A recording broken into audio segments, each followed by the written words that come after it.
impact of artificial intelligence is being felt across all kinds of industries, and the film sector is no exception. AI technology makes it possible for directors to create movies and TV series in just a few days, and it's also said to have the potential to change production methods and even content itself. To delve into this topic, we're now connected to Jae Soh, professor and filmmaker at Seoul Institute of the Arts. Hello, Professor Soh. Hello, Professor. Hi, nice to remotely be with you guys. All right, perfect, as we're talking about artificial intelligence and so forth. But Professor Soh, very timely with our topic today. Just yesterday here in Korea, a partnership was clinched between Chat GPT developer OpenAI and Korea's tech giant Kakao. Now, OpenAI chief Sam Altman praised Korea's AI adoption rate and expressed high expectations for the country's AI market. Now, we want to delve into this market within the movie sector, where it is already showing significant presence. So at what stage is AI technology in terms of filmmaking, Professor Soh? Well, I think it's very obvious that Sam Altman from OpenAI, he's the inventor of Chat GPT, which came out in 2022, using, the large language model system. And really, I would say, that's akin to the iPhone coming out with Steve Jobs, so basically it's really accelerated AI technology in terms of everything from business to the way society is run. And now, as you mentioned, with movies as well. And right now, in terms of filmmaking, we've already had forays into it from the sort of the early 2000s, where I don't know if you remember a couple of years ago during COVID, there was the deep fake technology that came out that started to really basically mimic people's faces. So that technology is AI based. And also now, basically there's an AI boom in terms of all the movie makers trying to make it, because I think everything from script writing to production itself, they're trying to cut down on costs. They're using these AI models to enhance filmmaking in a way that's never been seen before. Well, talking about AI, can you actually give us what you think is you think there's the most, I guess, your favorite example of the different AI tools used in making films, which are most promising, the most promising technologies, and also would be some of the limitations or even controversial tools? Well, right now, we have tools through ChatGPT and OpenAI, they have Sora, and then you have Runway, things like that, where people are making a lot of not only photoreal photographs, but also photoreal high resolution quality videos. So motion picture basically.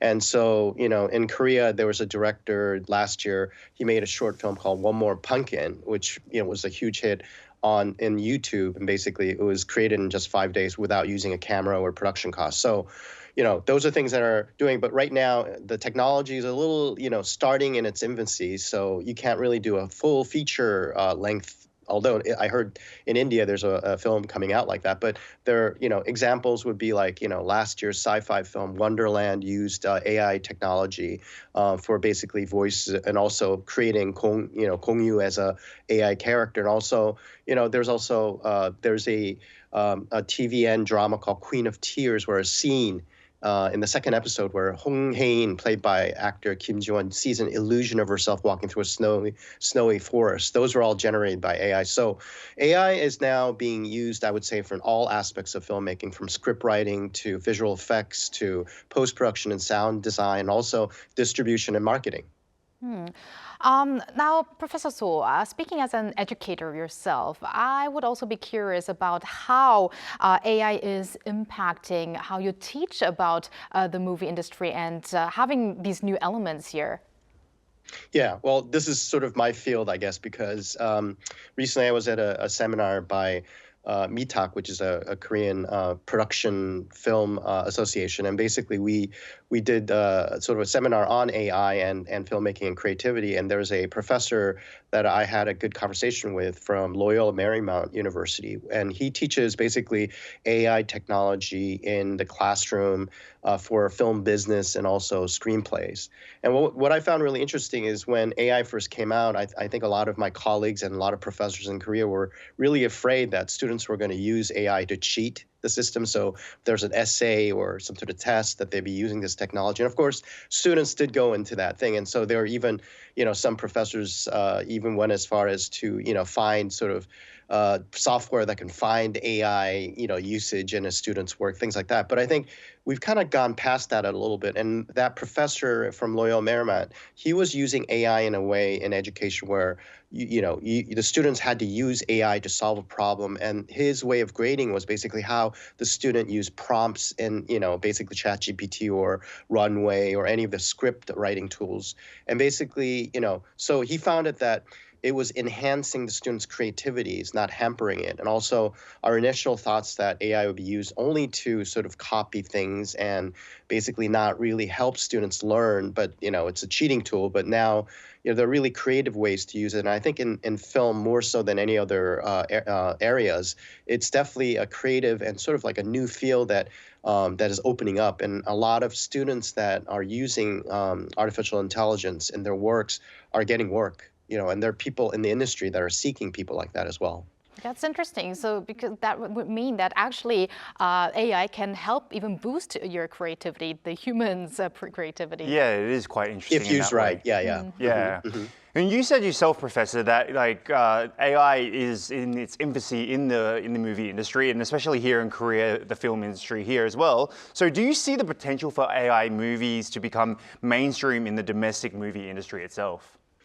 Well, a few years back, there was the Hollywood, it was not even a few years back, I would say like 2023, 24, where there was a Hollywood strike, basically writer's strike and actor strike against basically, fighting with the studios in America. And basically one of the big issues of that was use of AI, how to use it correctly. And so, production companies might, decrease the cost of paying an actor. They would use an AI tool instead. And this is a big factor in Korea because so far the rules are very loose. So I think in a way, as you mentioned, it's in its infancy, but I think Korea is now aggressively going after. I think Sam Altman coming to Korea was not only about seeking Korean technology, but they know that Korea is the land of, Squid Game, K-pop, Parasite. So he knows that a lot of content is being created by a lot of really imaginative, creators in Korea. So I think the way, this is becoming a mainstream type of thing is now in its infancy stage. Right? I wouldn't say like you can make an AI movie 100%, but I think,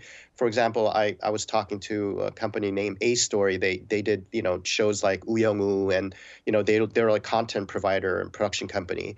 And they were starting to use AI to basically, make a trailer to pitch to a company, and they were boasting to me that they actually got funding from a big, Hollywood vendor. So I think, these are examples where AI technology is used sort of in a short form format, but instead of going out to spend hundred thousands of dollars to make small trailers, basically you have somebody in a room using a computer to do that. So now you did touch upon this slightly, Professor Soh, about the creativity and storytelling in movies and AI's impact there. Now recently, director Bong Joon-ho mentioned that there are areas in screenplay that cannot be written by AI. Do you agree with his statement? I wholly agree. I read that article too, and I think he said something like he's losing sleep because he's trying to write a screenplay that an AI can't write. And right now in screenwriting, and also just writing, anything, a creative story, AI is a little behind. I use it also to write screenplays, but I'm always fighting with it because you have to really keep giving it the right prompts for it to generate something. But it's almost like working with a genius and an idiot at the same time, because when you use prompts, it starts to go in its own pattern. And you have to constantly fix it to the point where you're just going, okay, you know what? I'm not going to use this. I may write something creatively and check on it. But right now, AI, 100% use of it in creative storytelling, I think it's in its infancy. But one of the things that's really interesting, there was a New York Times experiment last year where, basically they had a writer, up-and-coming writer, and she taught AI how her writing style worked because she inputted all her novels in there, and they wrote 2 short stories together, and they asked the audience, basically the readers, to see which one was written by a human, which one by the writer. And you could tell pretty much that the writer's version was much better, but the AI version was really close. But you can tell that, some of the uses of adjectives and creative uses were kind of almost esoteric. And so you could tell a machine did it. But I think that's right now in 2025. I would say in about 10, 15 years, I don't know what's going to happen. And one of the things that the writer was sort of marveling at is it took her basically a week to write the short story. AI did it in basically, 10 seconds or a minute, under a minute, something like that. So the powerful tool aspect of it is definitely worth using. And you touched upon the writer's strike, obviously, and that was to deal a lot with the legality things of the situation. So let's talk about how to deal with the legal and ethical issues of AI-generated creations that are often linked to, obviously, copyright issues. Are there any related laws in place either in Korea or abroad that you know of? Well, abroad, there are many laws for it. For example, even, OpenAI, Sam Altman got in trouble the other, I think it was last year where, he started to put voices with the Chat GPT and, he asked Scarlett Johansson because she was in a movie by Spike Jonze called Her, where it's about a guy that falls in love with an AI operating system. And basically her voice was the AI voice. So he naturally approached her and she said no.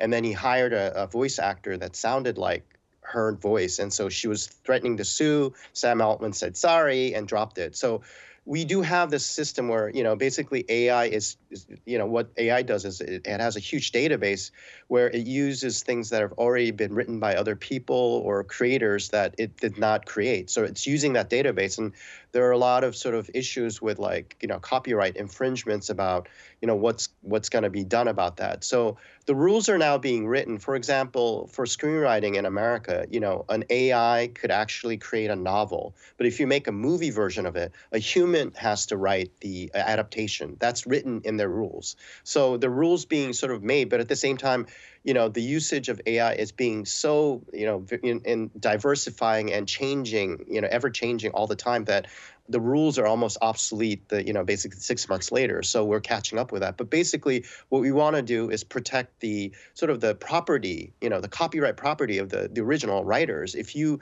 use some of their works to incorporate into the thing, you should be paid for that. But I think, it's the same issue that we had with music and things like that, that it's always like, basically, is it really, do you have to pay the original artist if you're using their music for remixing into your new music? But in music, you do. So I think the laws have to come in to protect the original source material. And then, AI could use it, but they have to pay. Let's hope that we will have all of these laws ready as we're having this fast development of AI. Now, our final question, Professor Soh, an issue that actually could be discussed for hours, but for today, just briefly, given the existing limitation and challenges, how can humans and AI coexist effectively in filmmaking? I think you guys touched upon it today. Basically, we need some really good laws, rules so that, we aren't stealing. The whole thing about this is that you want to give the right sort of either a nod to somebody if it's homage, but if you start to lift material from different people, that's a major problem. But at the same time, AI is an unbelievable, powerful tool. If you put into the right hands, you could really use it more imaginatively. Also, it could, really lower costs. I know that, a lot of streamers like Netflix uses algorithms, generated by AI to really track audiences and things like that. So I think the film industry in Korea is right now in sort of a in a rut. We, a lot of people are not going to the cinema. So I think maybe using AI technology to try to get the audiences back into the cinema by creating more, interesting movies, and things like that is another sort of avenue to pursue. But I think in the right hands, in the right way, under the right rules and laws, I think we could really see a sort of a boom in the film industry that we haven't seen in a long time. All right. Thank you, Professor Soh. That's all the time we have today. Thanks for sharing your insights for this very interesting topic. Thank you, Professor. My pleasure. And thank you, Walter, as always, for your contribution. We'll see you back next week. See you next week.